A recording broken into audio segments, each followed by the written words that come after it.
any sufficiently advanced technology is indistinguishable from magic. And I think that's absolutely true when it comes to tools like MidJourney and Jasper. I think storytelling is more important than ever. I've lost count of the amount of binging I've done on Netflix, things like that. Like, stories have become a way to weather a pandemic, for example. Being able to actually tell a story of my own and being able to create a world of my own, characters of my own, places of my own. These tools are allowing me to kind of finally do it. So for me, it's an incredibly exciting moment. Hello, everyone. Today, our guest is the head of product at NBC News, Matt Shadbolt. We're going to be talking to him about how he created his immersive world called Eurylae using MidJourney. Let's get right into the interview. Thank you so much for this opportunity. First of all, I really appreciate it. It's such an honor to have to be able to interview you. So with that said, let's get started about the process of creating an immersive world. That's your ultimate talent, creating immersive worlds with AI and transforming the way art is created, storytelling is done through AI. Let's talk about what an immersive world is to you in your own words. Yeah, it's a great question. And thank you very much for the opportunity to be here as well. It's always great to chat about this stuff, and, being able to chat with you and then share that conversation with others, it's a fantastic opportunity for me. So I don't get to do this very often. So I love the opportunity. So thank you for that. I even as far back as I remember, I always loved stories. I was a big reader. I continue to be a big reader, and love the movies, love like fiction and nonfiction when it comes to storytelling. I'm a big sort of history buff.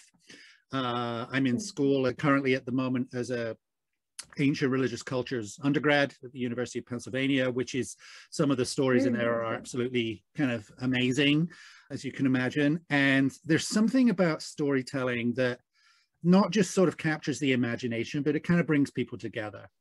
And especially over the past 2 or 3 years, when coming together has been very challenging, and we've had to we have had to be very creative about ways in which we come together. I think storytelling is more important than ever. But I mean, I've lost count of the amount of binging I've done on Netflix, things like that. Like, stories have become a way to weather a pandemic, for example.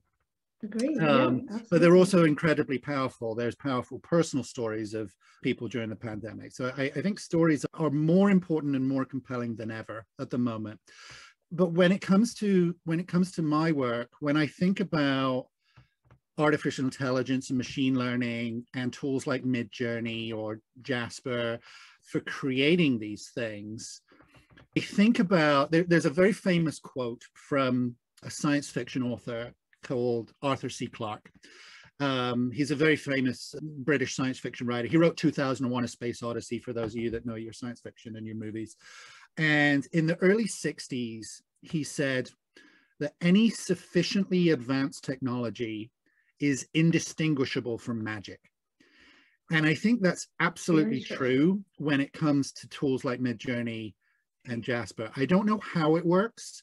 I'm just completely fascinated by what it does do, right? I also think about this in terms of like Wi-Fi. Like, I have no idea how Wi-Fi works, but it still feels like science fiction to me. But being able to have tools that democratize the idea of getting something that you think and being able to visualize it is an incredibly powerful thing for somebody that loves stories.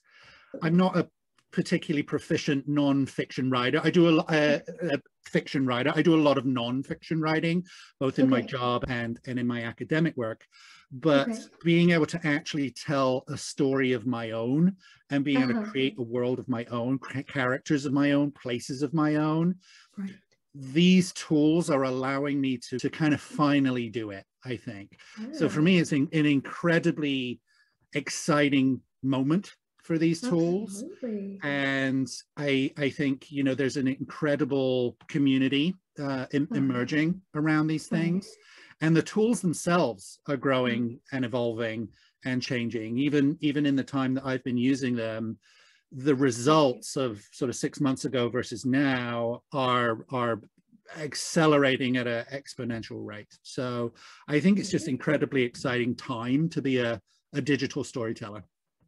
I totally agree. And I've seen the pictures that you've posted, and they're impeccable. They're amazing. Thank you. The quality of the images, the details in them, the expressions that's being captured by those images, they're absolutely mind-blowing. Thank you. So what is your ultimate vision for the output of Eurylae, which is your latest work, right? Mm-hmm. So what do you envision? Is this going to be more of a book? Is it going to be a video? What's the ultimate product? And since you're the head of product, I'm trying to speak your language. Sure, I appreciate that. I mean, I think of it a couple of ways. The journey that I'm interested in taking the user on is a non-linear one. If I think about stories that resonate with me, or maybe like filmmakers whose stories resonate with me, I love the non-linear experience. So I love directors like David Lynch, for example, where you kind of piece together what's going on through the film, but the film isn't in order. Right. I love that. And as a kid, I grew up reading kind of choose your own adventure books where, you know, you turn to page 10 and it says, do you want to take the left road? Then you turn to page 300, and the right road, you turn to page 200. I love kind of jumping about inside of the story, because then the user or the reader or the viewer starts to shape the story themselves. And I think that is a great way to think about digital storytelling. That's in many ways how we consume the web, right? Our web, our consumption of the web is inherently non-linear, right? Everybody has a different path through the day through the web. So we are very used to that, I think. I work in news, and a user's consumption of the news is very non-linear. They may see something from one brand, then see something on TV, then see something on the web, then see something in an app. Like the way that a story kind of wraps around the user, whether it's, I don't know, Ukraine or Queen passing in England or whatever it might be, that story kind of finds you in lots of different places. So I'm interested in that kind of storytelling, because I think it's incredibly compelling when it's user driven. I'm a big video game player as well, and I love kind of open world games where you get to kind of decide wherever you want to go, and the game is kind of, it's kind of, you know, kind of guiding you along a little bit, and it's sort of saying like, well, of these 10 things, you're still going to go kind of that way. But I love the freedom that gives the user. So I'm interested in that kind of storytelling. In terms of the form it takes, to your question, I honestly am being kind of blown around by the technology, to be honest with you. So right now, it is a website. I'm not necessarily interested in a book, because I don't want to kind of commit it to a physical thing at the moment. But the website has lots of different things inside it. So there's lots of images inside it, and lots of sort of narrative and storytelling things inside the website for you to explore. But there's also video in there, there's audio in there. And as much as I am able, I'm trying to sort of bring these worlds to life beyond what comes out of MidJourney. Right. So I'm interested in it right now. I'm at that stage where I'm interested in what is beyond MidJourney. So it's like, how do we have these things come out of the bot, but then how do we piece them together to make them more interesting? How do we get the characters to speak? How do we get the characters to speak to each other? Where should they go next? I'm interested in that at the moment, which the website serves very well. You know, I think I one of the things, just to sort of rub the crystal ball of the future a little bit here, is I'm very interested in text to video. Like right now we're sort of text to image, but text to video or text to audio, I think is an incredibly compelling place that will probably be here sooner rather than later. So I feel very comfortable being sort of led by the development of the AI kind of capability. And I feel, you know, when text to video kind of comes along, it feels like it would be a very natural progression of what I'm already doing today. Absolutely. I cannot agree more. That's exciting. So we're definitely going to be looking out for the launch of the website. Have you experimented with AI-based video generation software like Runway? It isn't a like Dolly or, you know, MidJourney and Jasper. These video generation AI tools aren't mainstream just yet, but I'm just curious to see, have you gotten your hands around it and try to check it out yet, or is this something you plan on doing? Yeah, the simple answer is not yet. Okay. I feel as if I have my hands very full with what I want to do in MidJourney, and the scale of the project that I'm currently involved with is certainly big. In terms of sort of the video generation aspect of it, I'll sort of lean on another quote with this. Like, there's lots of things that I could do, right? There's lots of things available for bringing things to life, right? But one of the quotes that really kind of landed with me, and I feel like I was super targeted with this. So for at least a couple of years, there's the product masterclass where you have like sort of celebrities teaching you things. Gordon Ramsay teaches you how to cook, things like that. Well, I felt like forever I got targeted with the Steve Martin one. So there's a Steve Martin comedy masterclass. And one of the things he says in there is, he says that he was talking to some students and they were asking him things like, where do I get my headshots? Or how do I get an agent? And he said, shouldn't the first thing you should be thinking of is, how do I be good? And I thought, that's so true.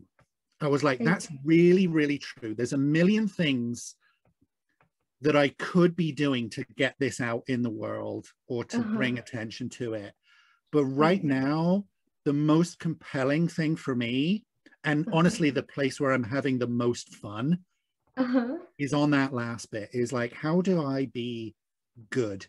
And it's not easy, right? Like he sort of gives it as a sort of throwaway kind of comment, but there's a lot of truth to that, I think. So right now, I think that, you know, I'm very interested in the craft of what I'm doing in MidJourney, and like feeling as if I'm, you know, every day you try to get a little bit better, and that moment will come where I'm gonna share it with the world. But I'm interested in, like, how do I make this the best version of what this can be as much as possible.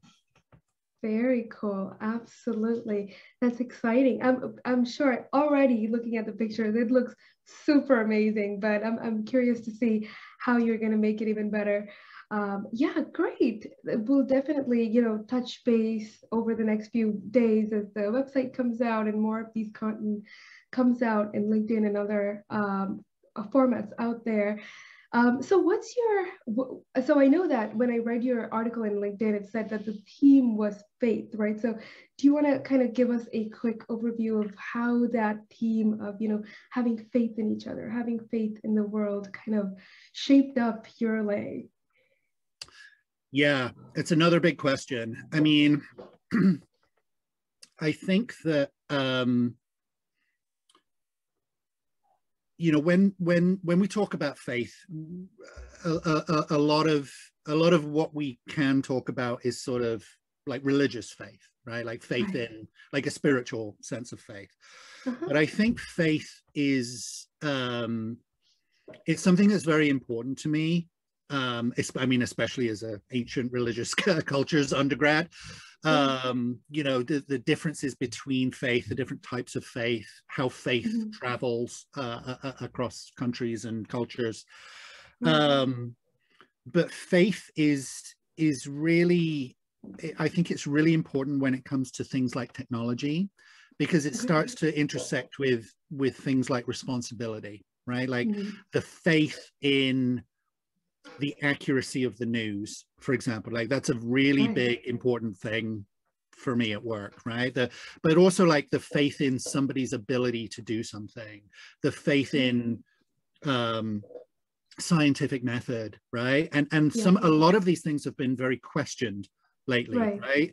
So in the past, you know, sort of 3 to 4 years, faith in science has been very contentious, right? There are you know, large groups of people who have questioned a lot of how we've thought about science for very compelling reasons. You know, the questioning, there's a lot of importance in being able to question that. It is important that we are able to do that. But the questioning of our faith in each other, the question of faith in science, the questioning of faith of our leaders, they're very, very contemporary things, I think. And when it comes to telling the story of Eurylae, it's ultimately a story of where a lot of that stuff goes wrong, and then what happens next, I think, right? So Eurylae, the main character, she has a work colleague, Vesalius, and they discover a very, very large, important thing in the world. And but they have differing views about its application. And Eurylae decides to go one way, Vesalius decides to go another way, and both of them are right. And it's one of those stories where you just don't really know who to side with, because you have empathy with both.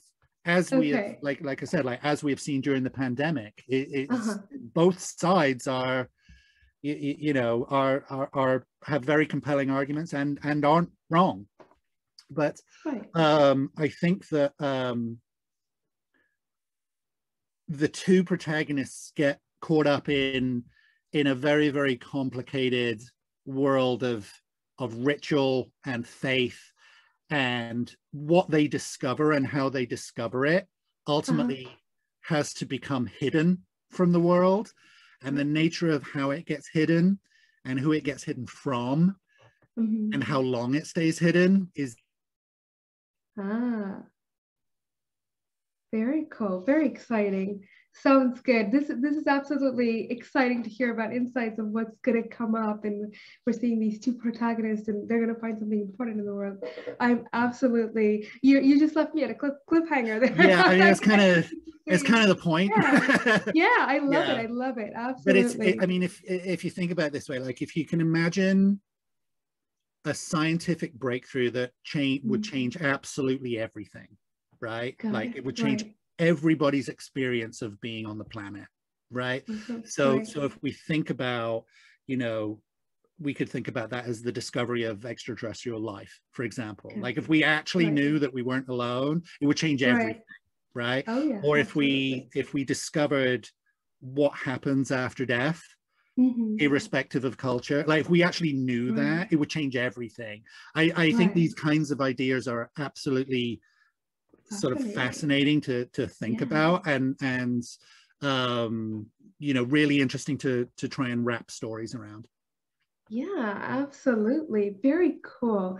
So in the in your article, you also mentioned that the website, which is going to house all of the production content, and you know, it sort of will be your production diary, and even have casting ideas for who should play the main protagonist. Do you have any idea of what's in your mind of who should play it? Yeah, it's a good question. I'm going to leave that one for Sure. the website to answer. Sure, absolutely. So But when you say who's playing, do you have a celebrity? Are you thinking about a celebrity, or are you thinking yeah, about?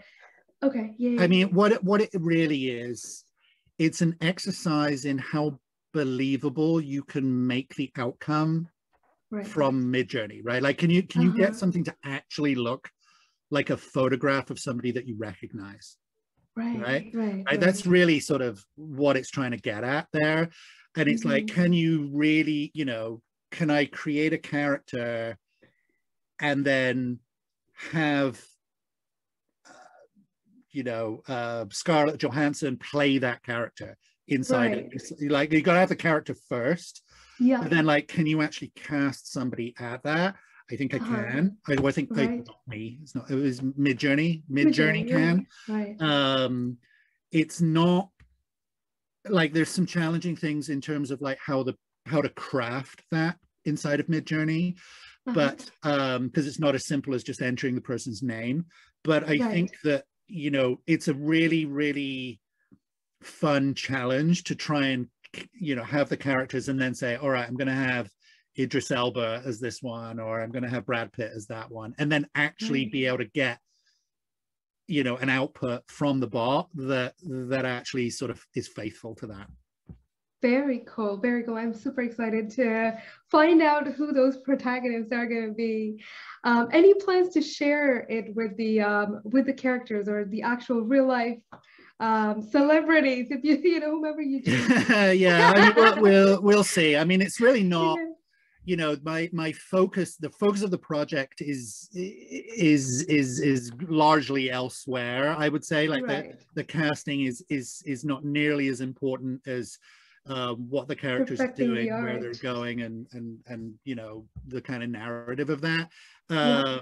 But it's certainly a fun thing to speculate on. Oh And yeah. um there's been some I've sort of dipped my toe into that a little bit Okay. on Instagram so far, Okay. and folks seem to be able to sort of recognize who's who so far. So Awesome. it's more experimental for me at the moment. It's sort of Awesome. a kind of fun sidebar to actually being able to tell the story itself. Very cool. Very cool. Super excited for that.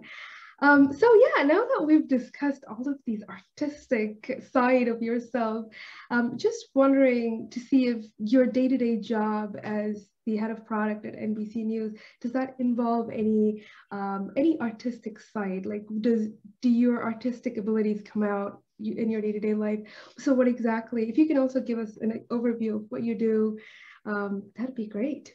Love to learn. Sure, sure. The short answer is yes, and I'll explain why. So, Sure. my job is I'm the head of product at CNBC, Okay. and I work with a lot of the other news brands to make sure that we're sort of crafting the most compelling news experiences across the entire NBC News group. So that's not just Awesome. CNBC, that's also MSNBC, Right. NBC News, The Today Show, Entertainment Television, Telemundo, we're a fairly large family of brands inside Wow. of NBC News Digital. And a lot of where we take the user at CNBC is really making sure that they're getting the most compelling and accurate information about what's going on in the markets, Mhm. so that they can make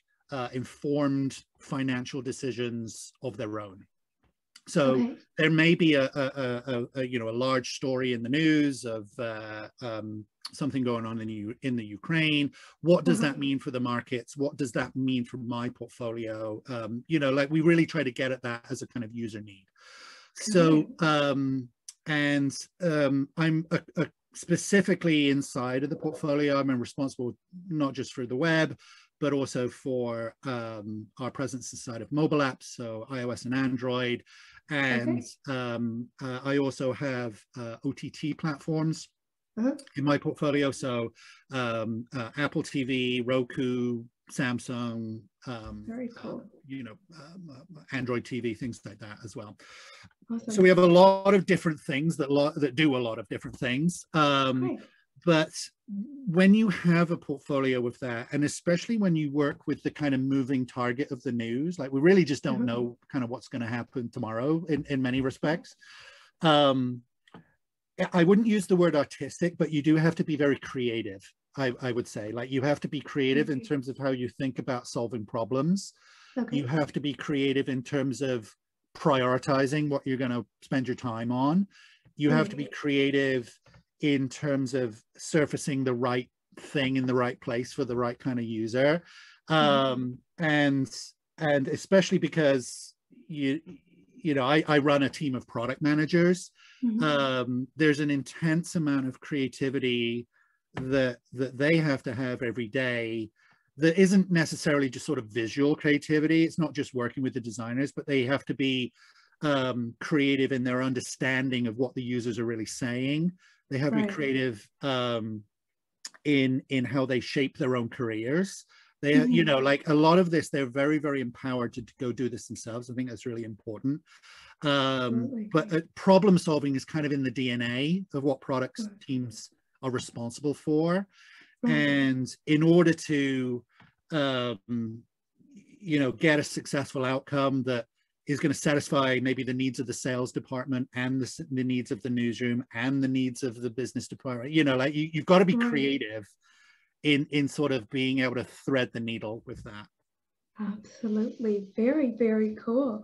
Yeah, I completely agree. You have to be creative in making sure that you cater to all of these different audiences and making sure that you're, coming up with the metrics that really make sense and out of the outcomes of the product, just the way that, you're trying to create the Eurylae, which is your art form, and trying to figure out, what are the metrics that are gonna, not necessarily metrics, but kind of like the aspects that will make this the journey that you're looking for, as well as what the audience is looking for. So yeah, absolutely. Yeah. Very, very cool. So in the upcoming days, what can we expect out of what's coming next? What to look out for? And as audience and fans, how can we help you with this journey? How can we support you? Yeah, I love that. So I think, I'm looking to launch the website on Halloween, which feels feels like a nicely appropriate date to launch. So October 31st is my goal for taking the password off the website and getting it out there, and just sort of in the final kind of stages of like, okay, this goes here, this goes here. I've been testing it a little bit with some friends, and I've been putting some things out on Instagram, and they've been super, super helpful with feedback, and a lot of where I started is very different from where I am today, which feels like it's like good product manager stuff. Absolutely. Is go talk to the users before you fully launch. Right. I feel pretty good about where I am, and I think it's going to be closely associated with my participation in the LinkedIn Creator Accelerator program. So I'm going to be talking a lot about this on LinkedIn. I'm already sharing a lot of what I've been up to and how I've been making things, and how we build believable people and how we build believable environments. I'm very keen to kind of bring people along on the journey, especially if you don't know about this, like if you've never used a MidJourney or a DALL-E or Stable Diffusion or anything like that. If you've never used those, it really does feel kind of magical, where you say like, okay, this is what I typed in and this is what came back. Like if you've never seen that, it's like, it's kind of mind-blowing. So I'm very keen to sort of show people how that works, because I think these tools are very powerful, and if I'm able to tell stories with them, I think anybody can. Absolutely. I think the capabilities of these tools are even beyond just, you know, storytelling and art, right? Like I would imagine that folks would be able to learn how to use these tools and create designs for houses, furnitures, any, you know, these are just like examples, even designs for a wedding cake, for example. I think it's gonna Yeah. really revolutionize any industry or any job that touches that involves designing and art. I think that's true. I think, but I also think there's risk associated with Oh this yeah, as well, right? Like these tools are right, open for abuse now, right. and you know, I think the idea of the truth Mhm. is different these days than it was maybe 10 years ago. I Right. mean, photo manipulation is not a new thing by any means. It's actually a very old art, I think. Mhm. And sort of editorializing stories, you know, having your own Right. view of a story, that's even older. Right. And you know, with these tools comes a responsibility with the tools as Right. well. So I think being able to, you know, if you can create a picture of a celebrity doing something, what's to say you can't, you know, make something of them in a compromising position or something like that. So I think Agreed. as much excitement as we can have about these sort of Mhm. creatively. There's always that element with any new technology of abuse with it. So I Agreed. think that's going to be an important part of the conversation going forward as well, is Yes. you know, if you can create anything, what does that actually do to our consumption of images, especially online, Mhm. if you can, you know, if you can no longer trust your eyes. Right. I agree. I agree. Yeah, absolutely. We have to make sure that, you know, with all of these new technology, we also need to think about the other side of the coin, right? As much as we are excited Very about much it, we so. need to make sure that we're wary of the risks that are out there. Yeah, Awesome. very much so. Fantastic. Well, this is all I had in mind for today. Thank you so, so much for sharing your entire journey with us. We look forward to seeing the website that's going to come out in Halloween. We'll be sure to support you as much as we can. Let us know if there's anything that we can do to help you out on this journey. So thank you so, so much for joining us. You're most welcome. I'll see you on the internet. Take care. Bye bye. Bye.